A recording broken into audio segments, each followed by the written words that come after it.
Picture. Ba't gising ka pa? Hoy bading, ba't gising ka pa? Maaga pa guys, maaga pa, 10:45 pa lang.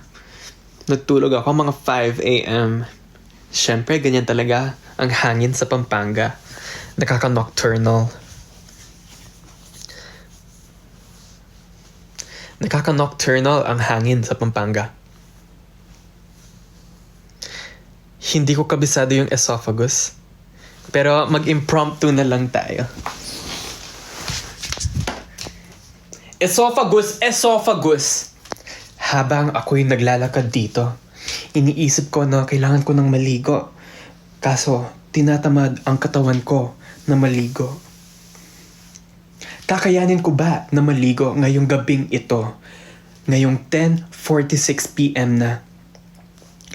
Kakayanin ba ng buhay kong ito na maligo? Esophagus.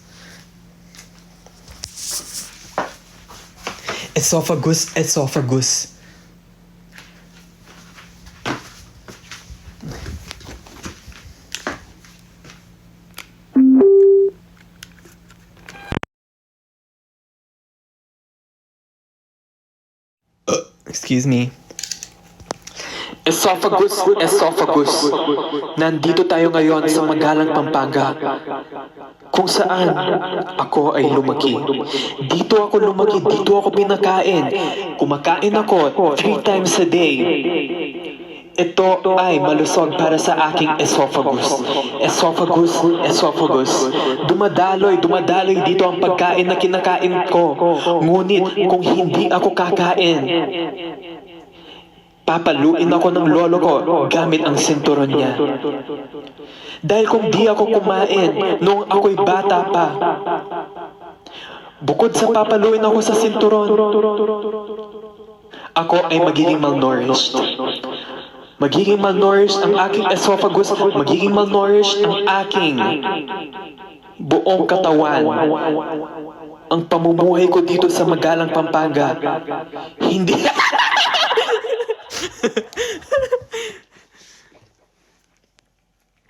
Thank you guys. Sana nagustuhan niyo yung aking spoken poetry.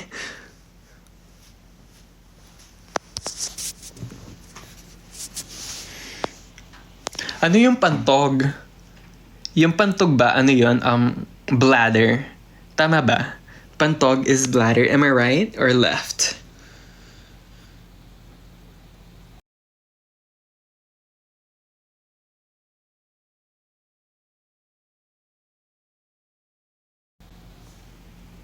Pantog is bladder. Left? I'm left? Oh my gosh. Ay! Pantog is bladder. Left? I'm left? Oh my gosh. Ay! May mga nagle-left, may mga nag-right. Kung mali ako, sabihin nyo left.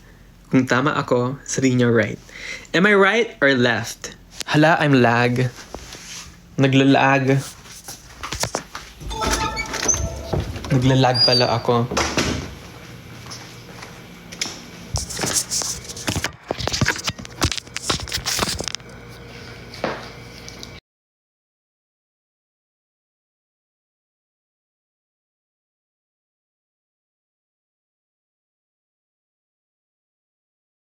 Kayo sa aking next spoken poetry. Ano kasi yung next spoken poetry ko? Lag. Ito ay nangyayari kapag mahina ang connection. Mahina ang connection